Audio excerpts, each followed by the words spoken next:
Hi, I'm Craig, and I'm the co-host of the MQ Open Mind podcast. On behalf of my co-host, Professor Rory O'Connor, I want to say thank you so much for watching the first half of Season 3. We hope you were able to gain a further insight into the world of mental health research, whilst understanding a little bit about yourself and those around you. For this very special episode of MQ Open Mind, here are the questions that our guests would love mental health research to answer. Open Mind will return in the autumn, and we hope we'll see you again for more mental health research and more lived experience stories. Thank you. Season 3 began with clinical psychologist and author Dr. Martha Deros Callado, where we discussed potential enhancements to CAMHS and the impact of social media on young people's mental well-being. So maybe then, if we think then about, as this is a research podcast, and we're going to get to your book in a second, because I have some questions around what your book covers and how that links to parenting and so on. But before we get there, can you tell us a bit, right? So you've a grounding in research, and said you have this passion for research. So if you had all the money in the world, like what would you think? And suppose in the field that you're really interested in, pediatrics, family systems, and so on. Like, what are the big research questions that you would like to address? I mean, I've got two in my mind, but they're so different to each other. So I'll start with one that I've always had, or not had, but there isn't enough research on siblings. Like there just simply is not. And when you work with child mental health, you inevitably, if you work with one child, you work with the whole system. And by the system, I mean the whole family. You work with mum and dad and their siblings. And if you work in pediatrics in a health related field, like I have my whole career, it's very obvious that siblings get impacted by the fact that they have a brother or a sister who is unwell in some way, either because parents' focus of attention and time is taken from them, because of course they have physical needs to look after, and or for like anxiety about their sibling, worry about what's going to happen to them when they come to hospital, when they have an inpatient appointment, all those sorts of things. And it's really not very well understood, the impact that it has on siblings, like siblings who are okay. There isn't really any good research looking at quality of life for these siblings that would help, I think, psychologists like me think about what are the services what's the service gap, like what are we missing in these children, and would it have to be somewhere like at school, would it have to be that like other members of our society, again if we think systemically, who are the adults who can provide the support and care or meet the gap for these children? And I think often these children have other mental health issues such as school refusal, such as anger, such as low mood, such as anxiety. And sometimes because the other adults in this child's world, whether it's a teacher or, I don't know, it could be a sports coach or something, only see this child as a well child, they're not really considering the impact that their sick sibling has. And I know from families I've worked with that not everybody shares that one of their children is really unwell. So unless you know that child, you might not know what the stresses are on the family. And for me, there is just a huge like empty space for sibling research that isn't looked into, I feel, very well. And we used to run sibling groups in our hospital to try and fill some kind of gap. But again, I feel like we were muddling at how to set them up. Yeah, because I was really curious on that, because I agree it's an important area. And I'm just thinking in my own family, one of my brothers has one of their children has a life-limiting illness, and you can see from far the impact, of course, on the siblings. And to my knowledge, there's no the support that they've had hasn't been through a clinical service necessarily on the sibling, but through other charitable organizations. And I think there is such a gap. So in March, we spoke to counselling psychologist and author Dr. Chloe Paidusis Mitchell, where we explained the process of grief and trauma on your mental health, the truth about the 5 stages of grief, and finding the light after a loss. So moving on then, Chloe, so this is sort of mental health research podcast. We've covered the breadth of topics, and we'll come back to the sort of your book shortly and how that's come about and so on. But what would be helpful though is to think about, so if you had all the money in the world, and somebody said, you right, what's the key research question in the sort of broad grief field that we should be addressing? And maybe similar in terms of your, over the last number of years, are there key advances in sort of the world of grief in terms of this evidence base? And I suppose because as somebody who works in suicide prevention, so we come across this very complicated situation, people who are bereaved by suicide, and obviously there's different models or more tailored models I've certainly come across trying to understand grief in that context compared to other traumatic deaths or deaths more generally. So maybe, I know that was 2 or 3 things there, one question. First of all, what's you see is, if you had all the money in the world, what you would say is a priority research question? I don't think we can actually do this, but the answer I want, sorry, I'm going about it a slightly different way, is what is actually the key factor which means some people become so clinically unwell as a result of trauma that all the good therapy in the world can feel inaccessible. Nobody really knows what causes it. There are different, as you know, various theories, and I think I'd like to know that. Is there something that we're missing? Because my approach is always holistic, and thinking about what you were saying earlier about advances, the neuroimaging studies, particularly the work that Mary Frances O'Connor is doing in the US, is so brilliant, so interesting, and I do refer to it in my book, looking at the neuroscience of grief and how it does actually impact people on that sort of neurochemical level, and how we can support that as clinicians and psychologists and therapists. Yeah. That I'm really fascinated by. But do we know anything? No, I think that's a great suggestion. On average, we spend a third of our life at work, so it's very important for our mental health to be supported in the workplace. We spoke to the CEO of Peopleful, Georgie Mack, and Head of Data Analysis and Insight, Dr. Kate Duckworth, to discuss the Building Mentally Healthy Workplace report and understanding the truth about burnout. And one of the questions, Craig, that I think you asked us to think about, which is, what answer do you wish research could provide? And one of the things that I wish is that employers, if we could research into why organizations don't do more in this space, given the impact on the bottom line, I would love to get my head around that. I constantly think about that. And I think maybe it's just because organizations, they've just got by in the past. And maybe they're just used to functioning in terms of when it comes to the energy of their people, just in a very mediocre way, but just very used to mediocrity. That's my little pet theory I'm trotting out on this. And I think you were saying earlier about, there's we would like to think that people and businesses act morally, that you should want to have a healthy workplace and where people flourish and thrive. And so there's a sort of moral case to act. But but all too often that's quite a dangerous and scary thing to do. And once you know how many people in your organization, or the proportion of people in your organization who are at risk of burnout, then you have to do something about it. So looking in the mirror is quite an uncomfortable thing to do in many respects. But when you think about, when we sort of put the numbers a bit more kind of starkly, of saying somebody who's at high risk of burnout costs an organization 11 times more than somebody who's got manageable levels of stress. Measured in terms of their likelihood of leaving, their presenteeism, so their loss in productivity, their absenteeism rates, they cost 11 times more. That's, up to £120,000. People who are at high risk of burnout are 7 times more likely to leave an organization than somebody who's at manageable levels of stress. And so when there's a business case, we would like to think people would act on the moral case, but what we're trying to also highlight to people is that good business is good business. If you've got a good business, it's good for you and it's good for your people. Yeah, no, the economic case is so stark, but as you say, if you're not convinced by the moral case, hopefully, sometimes it is easier, depending who the audience is, to make the economic case as well. I mean, Kate, just on the question that Georgie also already answered. So what we asked our guests about. So what do you see as the big question we should be addressing in mental health in the workplace?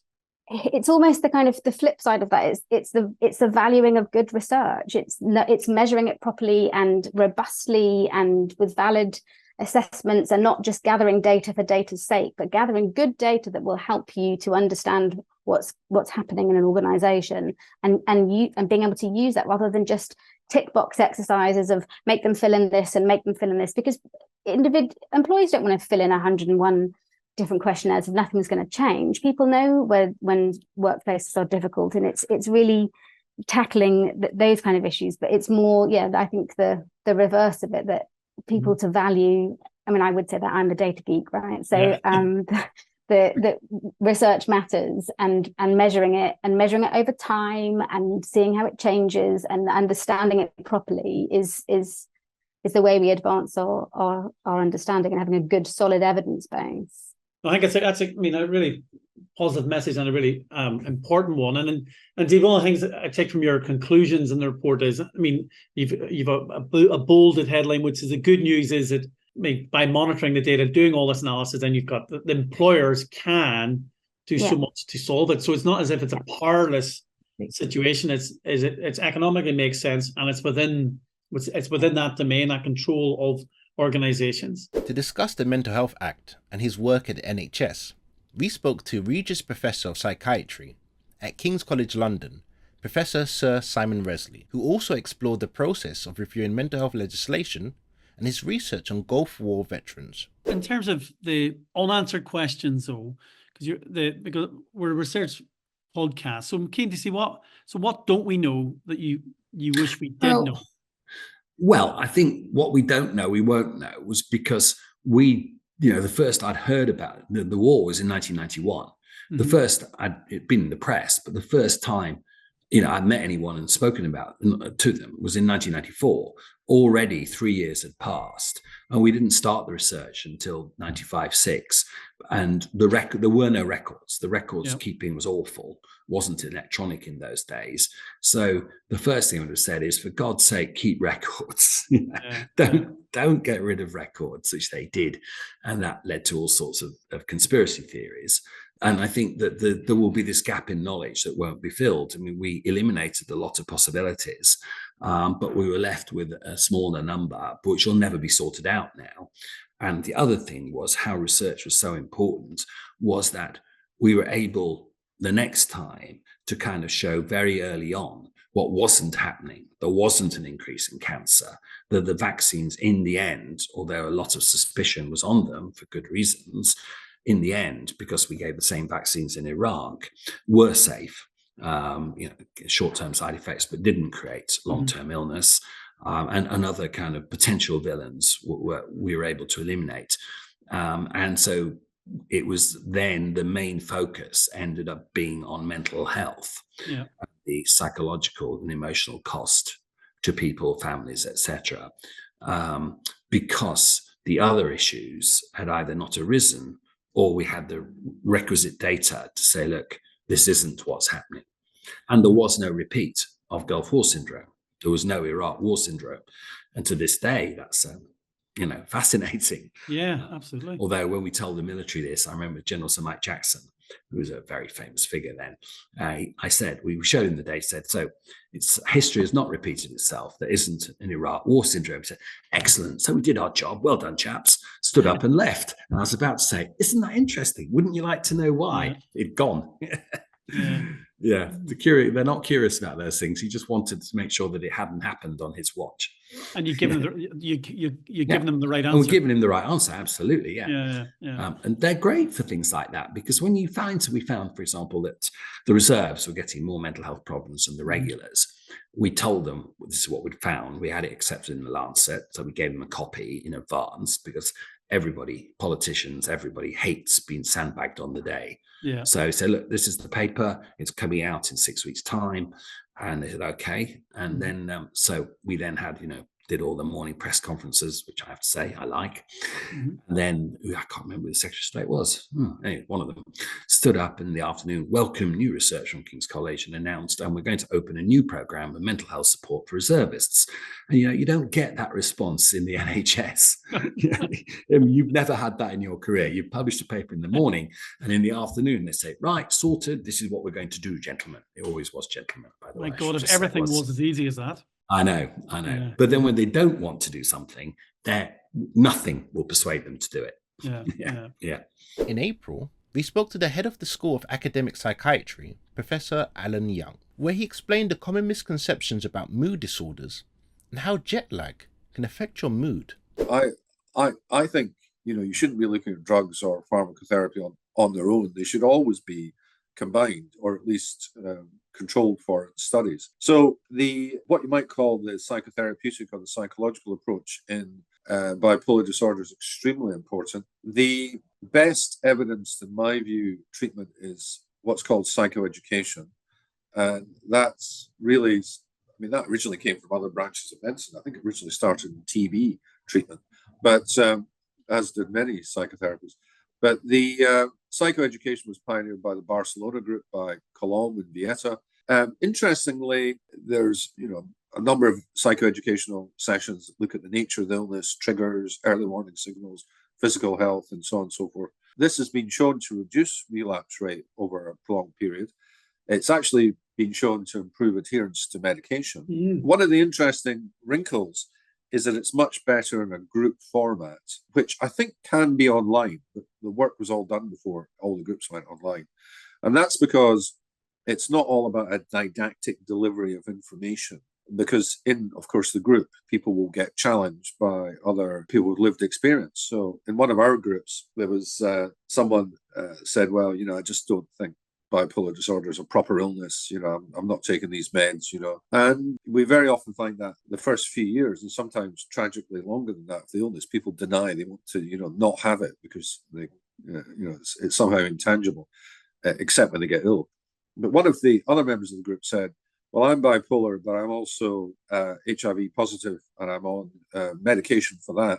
If I look at the figures, the outcome for the bipolar is possibly even worse than being HIV positive now. So why wouldn't I take the recommended treatment for both? Now, that was a very powerful challenge, and it was much more powerful coming from that person than it would have been from the doctor, the nurse, the therapist, the psychologist, or whatever. So I think that's a bit of a clue as to why the group format. Now, there are some places where you can't do the group format. Some cultures don't necessarily want to have it. But I think psychoeducation is extremely important. It's best combined with optimized medication, which is what we do in our service. I think the other treatments, there's not a huge amount of research on them, but my view is that the other psychological treatments are perhaps best done in a bespoke way, more targeted to individuals who you think they might benefit. So a very good example is David Miklowitz, who's a friend of mine, Los Angeles, a psychologist that does work on what he calls family-focused psychotherapy for bipolar. And I never really understood this until I happened to sit up the back of a bus with David at a conference going to a dinner, and he explained it all to me. And essentially, if you're trying to do psychoeducation with a 16-year-old in Los Angeles, and you're saying you've got to have a regular routine, you've got to avoid destabilizing influences, this, that, and the other, and they're living in a household where no one is doing that, you've got to go in and intervene with the whole family. So David has got evidence showing that, this works in that particular context. Jan Scott did a great study of CBT in bipolar, which overall didn't come out as being effective. But if you look at the subgroups, the group who were earlier in the illness, who were more what you might think of being intact, especially cognitively, cognitively I mean with neuropsychologically, they seem to really benefit from it, whereas people further on in the illness actually didn't. So, and there's other things like interpersonal social rhythm therapy. I mean, we're doing some work with... Hold on, what's that? I've never heard of that. Interpersonal social rhythm therapy. Well, lots of people think bipolar disorder is very related to disruption of your circadian rhythm. Of course, when you get ill, your sleep goes off and so on. I thought, sorry, Alan, I thought you said social rhythm when you said circadian rhythm. Oh, no, well, hold on, I did. I did. Oh, you did. Oh, right. I thought it had something to do with dance or something. Well, yeah. Well, we've got a project with dance with Parkinson's, but that's another topic. But the one of the best triggers for, not the best, one of the most powerful triggers for people with bipolar disorder getting manic is jet lag. So years ago, they did a study looking at people who arrived at Heathrow and were manic. And of course, it's much more coming from the west to the east than coming from the east to the west. And that's because coming from the west to the east is much more disruptive. It's easier for us to have our days lengthened. So I'm sure you've noticed this, Rory, that when you go to a conference in America, it's a bit easier, to go there, but coming back is more disruptive because your rhythms get chaotically disturbed. So the group in Pittsburgh, and there's a great history of mood disorders research in Pittsburgh, which of course does have a strong link with Scotland, with Andrew Carnegie. Yeah, you'll know Yeah. Rory. Ellen Frank and David Kupfer did something called interpersonal social rhythm therapy, which is all about regularizing your rhythms so you don't disrupt them and therefore, bring on an episode. Although we see them regularly in the news, how do journalists manage their mental health? To discuss this, we spoke to BBC broadcaster, author, and counselling psychologist Dr. Sian Williams about moving from journalism to psychology and how change can create endless opportunities. If we were able to give you all the money in the world, Mm. what do you think is the sort of what we should be investing in that and what do you think are Mhm. one or two you think key priorities? What don't we know we need to know in any aspect of mental health? It's up to you. Gosh, that's a huge field, isn't it? I could choose loads, but I will just choose as a mother of 5. So I've got children ranging from the age of 15 to 32. So I've been mothering teenagers for 3 decades. I think, and I've seen how the challenges to teens' mental health, adolescents' mental health, have increased over the years because I've had teenagers in that 30-year period, across that 30-year period. I think what we need to look at is how we protect adolescents' mental health, because they are going through this extraordinary change in their brain with increased myelination and brain development that happens during adolescence. They're a lot more likely to take risks. We know that their prefrontal cortex, all that stuff isn't quite developed enough to an adult stage. And it's a difficult and complex world out there, and a lot more uncertain than it was in terms of what jobs they end up doing, the social media pressures, et cetera, et cetera. So I guess I would like more research to go into how best to look after our young people. Yeah. That's a great suggestion. I think there's no doubt in this world that, irrespective of which statistics you look at, that young people's mental health, even before the pandemic, has been just getting worse and worse, sadly. And we just don't know the right answer. There's no one simple answer for why that's the case. But I agree, that's a great ask to try and understand that and hopefully then mitigate the risk. Okay. That's a suggestion. In this episode, we spoke to Professor of the School of Psychology at the University of Nottingham, Professor Ellen Townsend, about the issues young people may face online and why lived experience in research is so vital. How does social media impact young people differently to older people? Oh, that's a really, really good question. I don't think we know the answer to that, which is the truth of the matter. Obviously, young person can be anything from, let's say, 11 to 25, and that's the kind of age range that we are exploring at the moment. And so how things hit with an 11-year-old might be very different to a 25-year-old. And then, as you say, someone who's older. Now, the additional risk for young people is their exposure is happening at a time that's really important developmentally. So particularly in those mid to late teens, which incidentally is the time of life that the incidence of self-harm skyrockets, starts to really increase, and indeed suicides, they kind of go up in consonance. This is a time when your brain is reforming itself. So, by a process called pruning, connections that are strengthened that are being used get strengthened, and those that get cut away. Your brain is literally kind of reshaping itself. So that's one really important difference, I think, Craig, that you've got this really important developmental phase that this technology is kind of getting in amongst. Rory, I don't know if you wanted to come in there. No, I agree entirely. The only thing I would add is we also know is that in that period of adolescence, the young person is much more sensitive to rejection, to shame, or we often describe as social signals in the environment, negative social signals in the environment. So then it's not direct consequence of the social media, but because we don't know for certain, but it could be then I always often talk about that psychological thin skin, and it's particularly thin in adolescence. And then if you're encountering maybe in a social media context, bullying or whatever, then you're more likely to be affected. But of course, that's not just in your online world, that's in your everyday world as well. But given we know that you're really at that age are so adolescents are so focused on social approval, especially from their peers, and the converse is when that approval is not approval but is harms, then you're much more likely to be affected, would be would be my hunch. Well, that's what the evidence would say, but we need to know more because we don't know whether that added sensitivity has any long-term impacts or whatever those impacts are. And I suppose that's where the Digital Youth Project is trying to build some of that knowledge.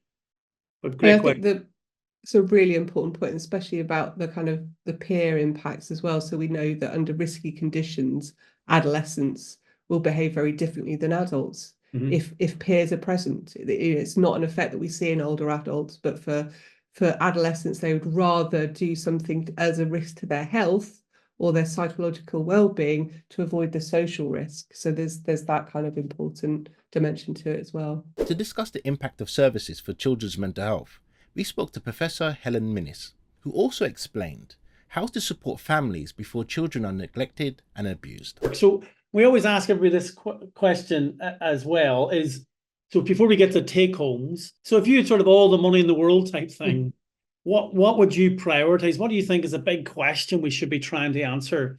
Maybe in your case, obviously, with infant mental health. What would I ask? I would ask, how can we best support parents so that children don't get abused and neglected in the first place? And actually, that's a huge question. And it would really require a big programme of research because... And huge government intervention. Well, once you got the answers. But I don't think we know the answer to that question. I think all of the research that I've done has really shown me, and it's really got me to a point where I think we've got to stop blaming parents for children's problems. Because actually, virtually every child, every parent, even if they are actually abusing and neglecting their child, 99.99999% of them are trying to do their best. Some of them are mucking up. So how can we change that? We need to get in much earlier. We need to understand about how villages support a child, because I really think in the West we've forgotten that it takes a village to raise a child. What is the role of aunties and grandparents? What's the role of alloparents, as the evolutionary biologists call them, in supporting parents to support children? How do we support parents whose child is more difficult to look after than other children? And that's something I think we really now do understand, and that's one of the reasons we wrote that bioexposome paper, is because actually all of those areas of science show that no two children are the same. And what that means is that some children are easy to look after, some children are really difficult to look after, and those parents will be tearing their hair out, but that's a symptom rather than a cause, and we need to be supporting those parents. How do we identify those parents? How do we reduce the stigma? How do we develop services so they can walk through the door? It's a huge area of research, but that's what I would put money on. No, that's a great suggestion. You say pretty vast, and once we get the answer to those questions, but I do think there's a bit of, even before we know the answer, one of the things I've been saying really frustrates me is over the last 14 years in the United Kingdom, all we've done is take away support from early years, and so we know if you put more support in early on, of course, it's going to protect and help those parents and help those crucial 100%. Periods. So I think hopefully 100%. I mean, I don't know if you saw, I co-chaired a report by the Academy of Medical Sciences recently, and that's right, yeah. But it was so fantastic that they thought that was a kind of important area of science, because we are really building up problems for the future. They found research that shows that if we don't focus on the health of the under fives, we're probably going to be costing ourselves about 16 billion a year. And you're so right. And it really upsets me that we live in a country where children routinely now are going to bed hungry. It's absolute craziness, and that is going to bite all of us back. It really is. The latest statistics is that 20% of the population came out, I think, last month or this month even, pretty recently anyway, about 20% of the population are living in poverty. Deep poverty, Deep poverty. And I can't remember that we translate down to absolute numbers of kids. It's thousands upon thousands upon thousands. And we're allegedly the 6th wealthiest country in the world. Is shame on us. Shame on us. It's a moral outrage is what it is. As the UK was gearing up for the general election, we spoke to podcaster, journalist and political strategist Alistair Campbell to talk about the political nature of mental health support and living with a mental health condition whilst working in a highly stressful industry. So if somebody said to you, right, you're back in power in Downing Street, you're going to invest in mental health research, What would you see as the priorities for mental health research? Have I got an unlimited budget or not? You have unlimited budget, yes, just for you. Well, first of all, I would set up an organization that would be quite small and which would do a really detailed audit of all the mental health services in the world and of all the serious mental health research in the world. Because I don't, even though we've got that sort of American so-called Bible about, mental illness, I'm still not convinced that we spread best practice far less in mental health than we do in physical health, I would say. So in a sense, I think that this maybe is a role for MQ, but I think that research role is, that research of the research we've already got is fundamental. I think then I would like to see the scientific community persuaded that it is in their interests, economically, as well as morally, as you said earlier, to understand the enormous demand that there is for treatments and cures of various mental health conditions. So have much better public-private partnership between public and private sector on the medical research side of things. And then I think I'd like to see real mental health support of a kind of model, I think, in schools on what we used to do with classroom assistants. People are just part of the class, part of the furniture, but they're part teaching, they're part mental health observers, but they're also trained in the field. And to have that in every school, I'd like to see, probably on a voluntary basis, and by the way, that monitored for the purposes of research. Yeah. For what works and what doesn't, for what the trends are. Give you an example. We've persuaded ourselves as a culture and as a society, most advanced societies have, that social media is one of the reasons for this sort of epidemic of anxiety amongst young women in particular. And it may be true. It may be true. But we don't know, because we make assumptions. We don't track things. We don't monitor things. We don't do the hard grind of checking things. So I'd like to see that. And then I would particularly like to see, I'd like to see a tie-up between our prison services and prison services in places like Norway, Denmark, where they have a very different approach, and see if we couldn't find ways of analysing how we could bring that more rehabilitative and successful approach into our prison service. Well, I agree with all of that. On the last point, I think, was it Dara McGarvey did a documentary recently on the BBC, and he actually highlighted some of those examples from Scandinavia. But on the other two points, really, they were great suggestions. On the social media, actually, stuff, me and many others would say, we have to understand the role, but the relationship between social media and mental health, it's only one factor involved in the mix. And actually, in one of our previous episodes of this podcast, we had Lucy Folks on it, and Lucy Folks from London has done work on this and is continuing to do work on that. And then on your first point, Alistair, about, I love the idea of mapping out the services and the treatments. So MQ, we have done something like that. So I co-led this work, which was published in Lancet Psychiatry last year, in which we brought together 40 experts from around the world. And it was looking at how do you prevent premature mortality associated with mental illness and suicide. And actually, we try to do that, but the bit we didn't do was map the services. But we looked to see what's the evidence for what works, and let's try and get it into practice. So they're great suggestions. In July, we spoke to the Prudence Trust Research Fellow at King's College London, Dr. Josephine Breedville, to discuss preventing the onset of depression and anxiety in young people and the price of ambition in mental health research. What do you see as like the number one priority for mental health research? And in this context, let's focus on young people maybe. What would you, if you had all the money in the world type thing, what would you invest in and why? Well, first of all, more money, because I actually recently read a report, I think it was from MQ, that 3.9% of research funding goes to prevention. So, and of course I would focus on prevention because, that's my area of interest.